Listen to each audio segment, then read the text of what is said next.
Brexiteer Syed Kamal highlighted the many reasons foreign investors will choose the UK over EU countries post-Brexit, as negotiators in Brussels continue to lock horns over a trade deal.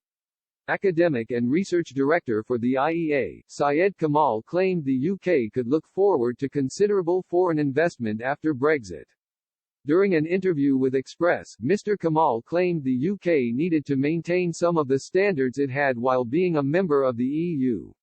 He added there was considerable trust worldwide about the benefits of working and operating in the EU compared to some other countries, including those within the European Union. Mr. Kamal said, the UK has to do partly what it has been doing anyway. The UK is relatively more open to trade than any other EU country, it attracts more foreign investment than other countries.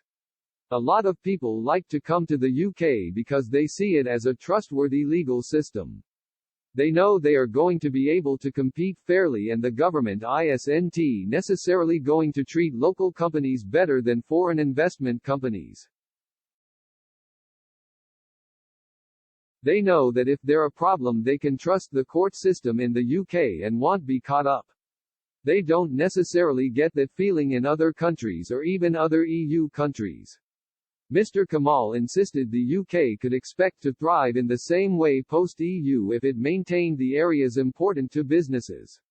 He said, therefore if the UK continues and says whatever you have read about Brexit, we are open to the world.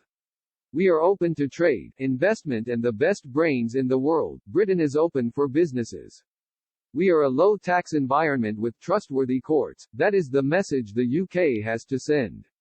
The expert addressed some concerns from Remainers that indicated the UK would not be expanding like it intended to. He said, I think some people who were worried about Brexit had been worried about if the UK would become more insular and protectionist.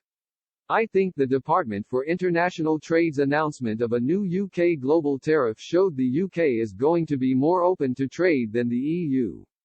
In fact, it makes the EU's tariff look protectionist. Overall, this sends the message the UK is open for trade, open for business and open for investment.